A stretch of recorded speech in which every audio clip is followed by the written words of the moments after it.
എടി മരമാക്രി, എഴുന്നേറ്റ ഉടനെ ചായ കുടിച്ച് വയറ്റ് തീടാതെ എന്നെ കുടിക്കടി. വെയിൽ വരുന്നതിന് മുമ്പേ നിന്റെ ബ്ലഡ് വോളിയം കൂട്ടി വെച്ചില്ലെങ്കിൽ ഉച്ചയാകുമ്പോ നീ വാടിയ പയർ പോലെ ഇരിക്കും. എടി കാട്ടുകോഴിമാ, എന്നെ ഇട്ട് വെയിലത്തിറങ്ങല്ലേ. സൂര്യന്റെ ചൂട് മുഴുവൻ വലിച്ചെടുത്ത് നിന്നെ ഞാൻ തന്തൂരിയാക്കും. വെളുത്ത കോട്ടൺ തുണി ഇട്ട ആ വെളിച്ചം തട്ടിത്തെറിച്ചു പോയിക്കോളും. ലുക്ക് നോക്കി നിൽക്കാതെ എന്നെ തേക്കടി. 11 മണി കഴിഞ്ഞാൽ വെളിയിൽ UV താണ്ഡവമാണ്. എന്നെ തേക്കാതെ ഇറങ്ങിയ നിന്റെ കോശങ്ങളിലെ DNA സൂര്യൻ അടിച്ച് തകർക്കും. ഷോ കാണിക്കാതെ എന്നെ ഒന്ന് പിടിക്കടി. വെയിൽ നേരിട്ട് തലയിലടിച്ചാൽ നിന്റെ തലച്ചോറിലെ AC അടിച്ചു പോകും. പിന്നെ നിന്റെ ബോഡി ടെമ്പറേച്ചർ കൺട്രോൾ ചെയ്യാൻ ആർക്കും പറ്റില്ല. തല കറങ്ങി തെരുവിലല്ലേ. ഈ ചൂടത്ത് എന്നെ അകത്താക്കി നിന്റെ ശരീരത്തെ കൂടുതൽ കഷ്ടപ്പെടുത്തല്ലേ. എന്നെ ദഹിപ്പിക്കാൻ നിന്റെ ശരീരം ഒരുപാട് ചൂടുണ്ടാക്കും. പോയി വല്ല കഞ്ഞിയോ പഴങ്ങളോ കഴിച്ച് അകത്തുള്ള തീയൊന്ന് അണക്കിയോ. ഈ ചൂടിൽ ഞങ്ങളിട്ട് സ്റ്റൈല് കാണിക്കല്ലേ. നിന്റെ കാലിലെ രക്തക്കൊവലുകൾ വീർത്ത് ചൂട് പുറത്തോട്ട് കളയാൻ നോക്കുക. അത് തടഞ്ഞാൽ നിന്റെ ബോഡി മൊത്തം ചൂടാകും. മര്യാദക്ക് വല്ല ലൂസ് ചെരുപ്പ് ഇടും. എടി മരഭൂതമേ, പുറത്ത് 40 ഡിഗ്രി ചൂടുള്ളപ്പോ എന്റെ ഉള്ളിലെ കെമിക്കൽ റിയാക്ഷൻ പാളം തെറ്റും. വെയിലത്ത് വെച്ച് ഗെയിം കളിച്ചാൽ ഞാൻ പണി നിർത്തും. എന്നെ ഒന്ന് തണലത്ത് വെക്കടി. എടി കരിങ്കാലി, എന്നെ കണ്ടോ? കടും മഞ്ഞ.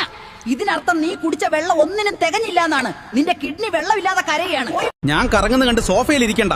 ഈ തീക്കാറ്റ് ഞാൻ നിന്റെ മേത്തോട്ട് അടിച്ചു തന്നാൽ നിന്റെ വിയർപ്പ് വേഗം പറ്റി നീ കൂടുതൽ തളരും. വല്ലപ്പോഴും ദേഹത്ത് വെള്ളം നനയ്ക്കടിയേ. ഈ പറയുന്ന കാര്യങ്ങൾ ഓർത്തു വെച്ചോ. ധാരാളം വെള്ളം കുടിക്കുക. ദാഹം തോന്നിയില്ലെങ്കിലും ഇടയ്ക്കിടെ വെള്ളം കുടിക്കണം. ഉച്ചയ്ക്ക് 11 മണി മുതൽ 3 മണി വരെ നേരിട്ട് വെയിലേൽക്കുന്നത് ഒഴിവാക്കുക. ഇളം നിറത്തിലുള്ളതും അയഞ്ഞതുമായ കോട്ടൺ വസ്ത്രങ്ങൾ ധരിക്കുക. പുറത്തിറങ്ങുമ്പോൾ കുട, തൊപ്പി, സൺഗ്ലാസ് എന്നിവ ഉപയോഗിക്കുക.